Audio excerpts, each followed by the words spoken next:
Absolutely crucial, this qualifying session. There's only 5 races left this season to determine our champion. 4 drivers in the hunt. This track has cleared up, about 5.5 minutes to go. Keep one eye on the track, the other eye on our top 10 totem pole, because it's about to start spinning like a chocolate wheel. Lost at the fastest man at the moment, 1 minute 32.5. Now the times are beginning to look indicative of what we saw yesterday. Here's Whincup off at turn 2 as well. Coulthard, remember, before the break, got away with it. He backed out of the gravel. Here's the moment. Unloads in the rear at turn 2. He can't catch it on the grass. It's wet. So then it's keep the momentum up, J-Dub. Keep it going, and he has. Here's his teammate Lowndes in. We're going to see a lot of this. The other problem is, if it does stay dry, you don't want to pull the trigger too early. You'll get through your tyres too quick and you'll shoot your moment. That's exactly right. So that's what Lowndes did. He just arrowed straight in to do exactly what you just said. He's come in to get the last set of tyres. 4.5 minutes. So you've got to do this. Bright goes to the top, 32.08. Mostert, Kelly, Reynolds, Pye. All the young guys, Mostert, Kelly, Reynolds, Pye, they've done a really good job there. That's a very, very wild part of the session. Here comes Davey Reynolds off his breakthrough win on the Gold Coast, so this will be the new number 1 time, but Garth Tander's behind him. Yet to have pole position this season. Hasn't happened for him in his career, for an entire season to go without pole for 9 years. He hasn't had pole at this circuit right now. 1:31.38 for Garth Tander. So there are about 2, 4, 6, there's 8 cars currently in pit lane, and there's a stack about to join them. So track space shouldn't be a problem at the end because they're staggered out. The track space here normally is okay because it's a pretty long lap, but the problem is if you do get a car, you've got to go onto the wet line, and we saw there with Whincup, as soon as you get off the dry line, you go to the wet outside running, you can't keep the car on the road. Yes, Scafie, and I think a really interesting strategy there by Lowndes, because, mate, he's going out now with his last set of tyres and exposes himself to less than ideal conditions. We said it earlier, you're going to have to be fast on your best tyres on the very last lap of this run. That's the move. Yep. So the new time, well, Garth Tander's time, 1:31.38. We saw Shane Van Gisbergen join the list there. 3 minutes and 10 seconds to go. We'll see the completion of Jason Bright's lap, and that puts him into second. But look at Whincup's time. 2 green boxes for our championship leader, but he's heading back into pit lane. Remember that Bright's had 4 pole positions this year. He's second in the queue after Whincup.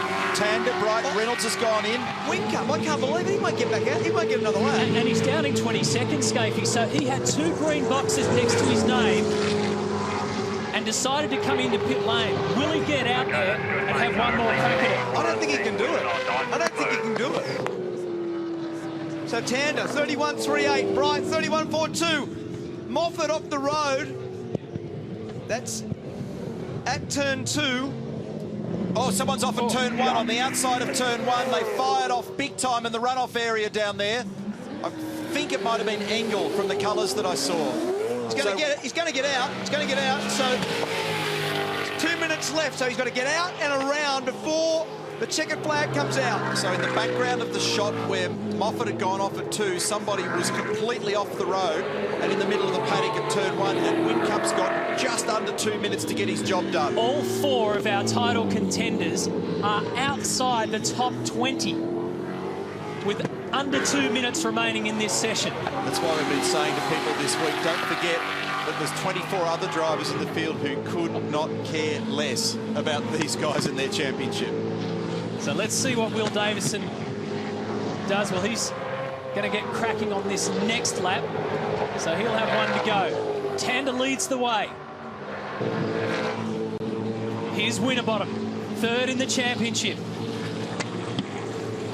Excluding co-drivers, 9 of the primary drivers have had a pole position this year. Whincup's been the best, as you know.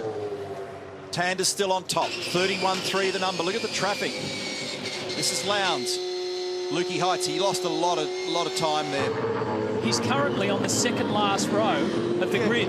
That's right, he's 26. But he's got a green box, fastest to the 2nd sector for Craig Lowndes. He got burnt at the top of the hill then, though. More pole positions at this circuit than any other driver. 5 over his career, 8 race wins as well.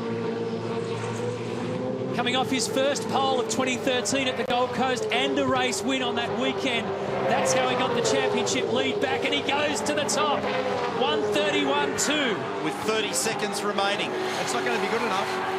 Van Gisbergen is on a very good lap at this point, but I think Whincup may actually get this now because Winterbottom on a great first sector. He's 25th. He's done a great job on the first sector. Will Davison not fast enough yet.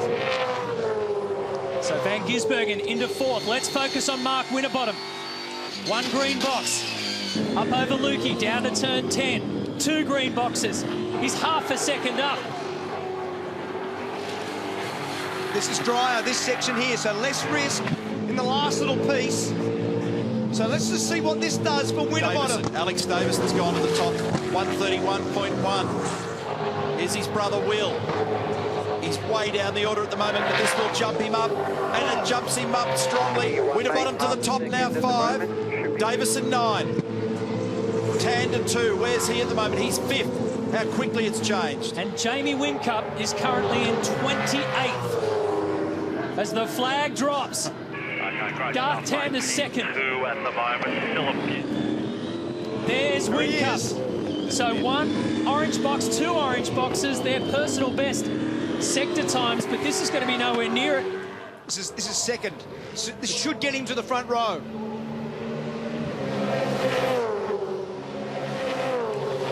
So Lowndes second. We need to find Whincup. Here he comes, on to Gardner Straight. So this could well and truly determine his title chase for 2013, and he slots into 13th. No way. Finish. Good job, mate. That's a good recovery for Frosty, isn't it? He and Will were 25th and 26th with a minute to go. Their call was too late. That was too late. Especially in those conditions when it's not perfectly dry. So Mark Winterbottom will start from pole position, his 3rd pole for the season. But remember, critically, he's 3rd in the championship. He'll have the championship leader next to him. Great job from Alex Davison and Chaz Mostert as well. Will Davison rounds out the top 10. So 3 out of the 4 title fighters are in the top 10, and there's Whincup. He'll have to do it from 13th. That mid-pack is always dangerous. He needs to get the confidence back. It's a 60-60 super sprint format. And Frosty, the Pepsi Max FPR pilot, is on the road to victory perhaps again. We'll take a break here at the Sargent Security Phillip Island 360.